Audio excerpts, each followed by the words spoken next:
2025년 국제우주산업 콘퍼런스가 글로벌 우주항공 수도 경남 공존과 성장의 미래를 열다 경상남도 진주시 사천시 한국우주기술진흥협회 제경남테크노파크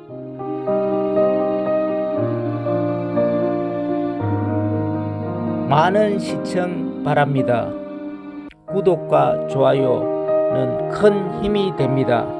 우주기업인 라스벨프로에서 오랜 기간 기술과 경영을 이끌어 오셨고요. 회사들의 일부 민간 우주사업을 대표 연합회의 인디언 스페이스 어소시에이션 아이스카의 수장을 맡고 계십니다. 오늘 발표할 주제는요, 인도 우주산업 현황 및 국가 우주개발 계획에 관련된 내용입니다. 네, 그럼 발표를 시작해 주시기 바랍니다. Thank you so much.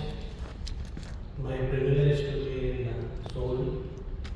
So many times I have come to this beautiful city, but this is something special, dealing with space. I'll just take you through what India has been doing in the space sector. And this sector in India, the basic research began 105 years back.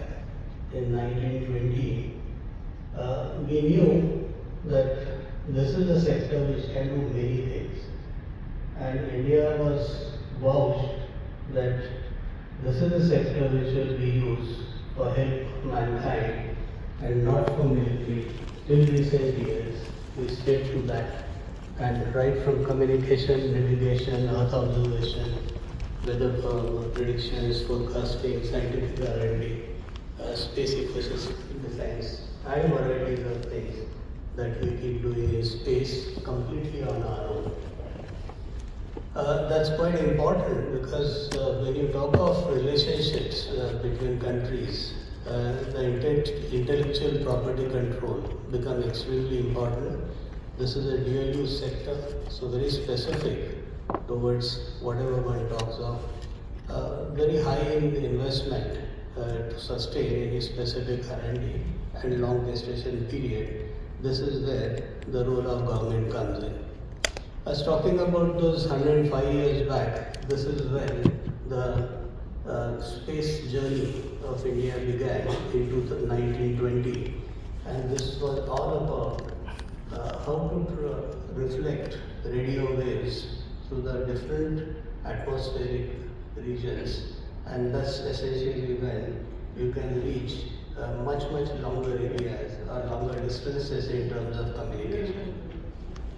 After that, typically about 15-20 years, 25 years later, the most eminent space scientist of India, Dr. Sarabhai, started an kind of an establishment, a research laboratory at his own hometown, and of course that led Government of India to form a Department of Atomic Energy. The atomic energy and space worked together.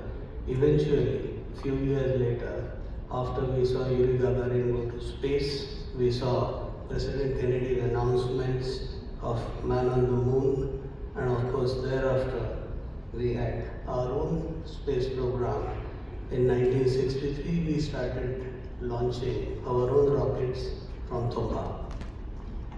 This is a fishing village absolutely closest to the equator on the absolute southern tip of India, and this is essentially when government created a specific organization that those days used to call INCOSPAR. INCOSPAR was specific to the space, and that's where the launches began. Interestingly, the launch in that fishing village, the assembly integration of the rocket started beginning in a church because the village had the largest hall, which was a church. Our own space launch system started thereafter going up, and fast forward, if I have to look at ISRO in the current form, which is our space administration, ISRO created what is called our own program. ISRO itself was founded in 1969. 71, ISRO started working with industry And over the years, ISRO built an ecosystem of over 600 industries. The new 300 industries that came up over the last few years are the startups. So India has a very, very healthy ecosystem of space industry end to end. Anything and everything in space, India can do on its own. So this is essentially where very successful space launches of satellite launch vehicles in our case began in 1979 and thereafter 1980 onwards. So this is essentially where suddenly about 30-40 years later major reforms began in India. The Defence Space Agency was created with a very clear focus that space brings in enormous amount of visibility, and this is what the government created. 2020 scenario was we were just 2% of the global commerce, although we had end-to-end capability and the lowest price point anywhere in the world for a space program to be conducted, including the development costs. A rocket development cost have not even been a $2-digit $1 million and that kind of a scenario. So this is where the government decided in June 2020 to open the space sector, and ISRO, which used to do everything in space, now was restricted to doing the space research as well as the various science experiments which are required to be done.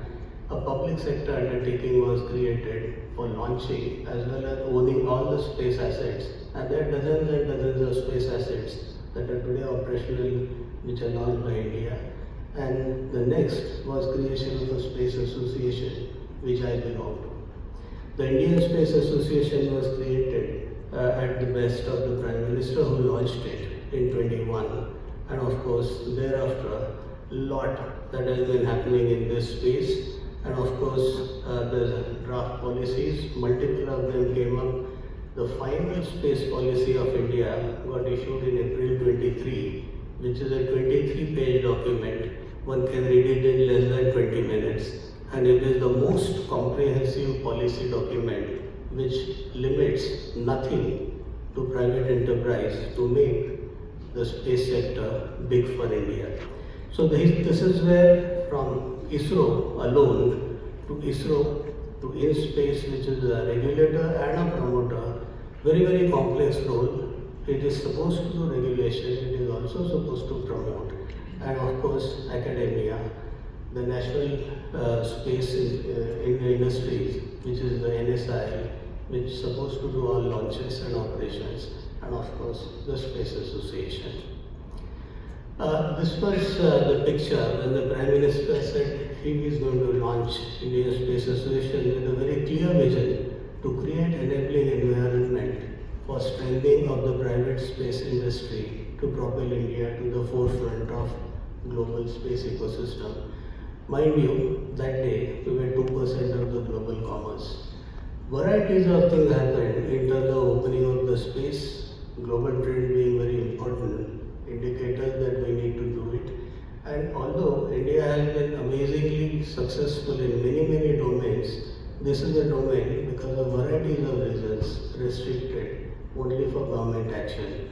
Exhaustive spectrum of track record, anything and everything. You can do any kind of testing in India, you can make a new rocket design, build it within India in a record kind of a cost, and of course, as a result, end-to-end application related capability that exists in India. The global economy obviously made sure that our track record has been huge and bigger market share. This needed a policy correction, which is what happened. And this created an opportunity for growth, leveraging India being the capital in the IT and the ITES sectors. This is where we believe that the application end, which is typically 75% of the space market, India can rule the world. This is where the ISRO journey really began. If you see the first picture at the bottom, you see a rocket pole on a bicycle. This is what India was in 1960s. And from that, to build a series of 6 launch vehicles and the 7th, right now supposed to be taken up for development, we can do any launch right up to geostationary orbits, anything up to 4 tons. And right from small launches or the LEO launches or the MEO or the geostationary, we can do anything including building of the satellites. The industry engagement obviously began, as I said, in 1971, and about 600 industries which have been doing enormous amount of work for space research, primarily because it is enormously high-tech, ultra-high in accuracy. This is where the industry capability got mapped. So it's a mature industry of 5 decades. What shows up in terms of what India has been doing, right up to 1980-90, there used to be typically 2 launches a year. This is essentially where the last decade has seen more than 100, and we are now slated to be doing typically between 25 to 30 launches a year. And that's a scale at which India today is reaching. What the policy shift in government did through in-space in terms of promoting the industry is visible in this slide. Just look at the number of new startups coming up. 100 in 1 year. Total, as of date, 302 startups in addition to those 600 industries, and that's a huge ecosystem. Huge investments flowing in.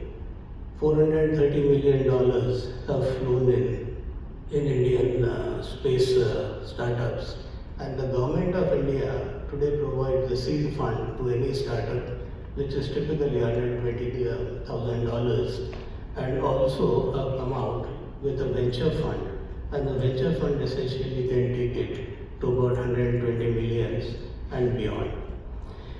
Large success stories out of the new startups. Just for the space, I have listed only 5-6 of them, and we now have a scenario where private sector is able to launch on its own. They have to use one of the spaceport of Indian Space Research, and of course, along with that, keep on doing anything and everything on their own.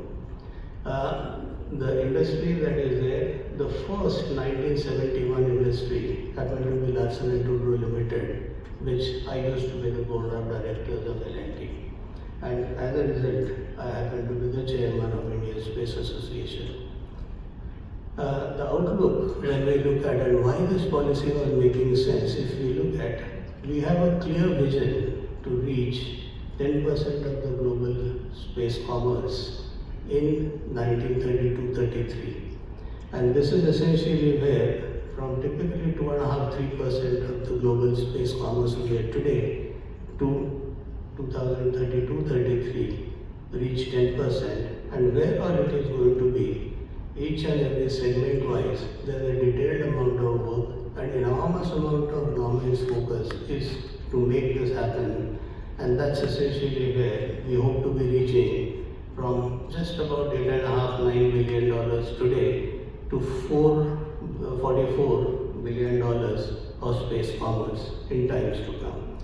Number of launches in terms of, if one looks at, of a particular class of vehicle and the number of satellites that's there on the plan. For 26 alone, we'll see eventually about 75 launches a year, and hopefully going up to 160 launches a year, and number of satellite grow. If one compares the industry scale, that's from 180 to roughly 550 billion is the overall just the launch market, and that's essentially where someone like India starts making a sense right from the basic R&D, from sciences to manufacturing to testing to launch vehicle services to satellite operations to satellite service providers, and of course the end-use industry, everything that happens within India. These are real pictures of assembly and integration today being done by industry, not by space research. Even for space research launches, today the integration happens within the industry. This is essentially where the satellite integration and the launch vehicle integration capability all built into one now takes us to what are the areas we are today focusing on, and that's essentially where India is going to be willing to talk and like South Korea. Cost-effective launch vehicles. We know that they are among the best, but notwithstanding, how to reduce it further. Miniaturization. And this is where South Korea is exceptionally good. Robotics, online, in-orbit maneuvering, variety of services including refueling and maintenance of space assets. Manufacturing under zero gravity. We just heard about pharma. We can do enormous amount of space manufacturing in terms of electronics and these kind of applications. National efforts to put humans, our human space program has already been running, and within next 1.5 years, we will have the first human space launch. We had our own multiple moon missions. We are the only country that has landed on the south pole of the moon, and of course, already are on our Mars missions and Venus mission and beyond. We hope to be by 2035 having a space station of our own, and this is essentially where large amount of development efforts today are in place in India, and that's essentially where there's this work to be done. Increasing the LEOs and LEO constellations, refueling, deorbiting, because the more and more the space gets crowded, the launches as well as managing your own assets is going to be difficult, especially given what we are seeing a couple of months back, that a satellite can turn directly into an impact weapon, and that's essentially where some of our adversaries may actually be resorting to those, and it becomes important that you are able to manage within the existing satellites and refuel them rather than launching more and more. Debris monitoring then becomes extremely important, and de-orbiting now becomes the norm. And space tech, autonomous vehicle, or right on ground, wherever you go in absolute remote place for a country of India's size, if you have a SATCOM, you are able to have autonomous driving all through. Not only in major cities, which have extremely good connectivity, but look at probably northeast or some of those parts of India where the telecom, the terrestrial telecom, is the penetration even today is quite low. And of course, making your satellites cyber-proof, capable of doing more and more compute, so that when you do a compute there and transfer much lesser amount of data, you are near real time. And that near real time starts making enormous amount of sense. And that's essentially where the quantum and the blockchain starts making sense. So if we look at the Vision 47, when India turns 100, we see seamless digital connectivity supported by space-based communication along with the terrestrial. Proliferation of space-based use cases, remote sensing, communication, PNT. We currently have a full-fledged PNT system of our own. Navigation can be done to reach a weapon within single-digit accuracy at any distance, which is what India just proved typically about 10 days back. Space primary engine of economic growth, and that's where the government's focus shifts, because when we do that large amount of exports out of India, having done huge amount of this track record that has been built over years, and of course newer and newer mission, and this is where commercially India will have a larger and larger share of the space economy. Large number of space assets. That's essentially where the satellites, the space communication, the crew bases, and the space stations start making sense, and this is where the focus is shifting. And that's essentially where joint R&D, manufacturing, assembly, industrial collaborations, co-development, launch services, data, talent, and of course, education at scale, which is what India does. This is a country which produces 1.6 million engineers every year, and that's where the Indian scale is. Of course, way forward is from wherever, just a couple of years back when the space sector was open, we were hardware producers, except one government organization which was doing the integration and full-scale kind of space services. From there to shifting to full-fledged integration, full-fledged launch services and things like using advanced technologies and of course using enormous amount of the human space related programs which are now currently under implementation in India. So building tomorrow's space industry essentially targeting to acquire 10% of the global commerce by 32 and 25% by the time India reaches 100 years of oil independence, thus 2057.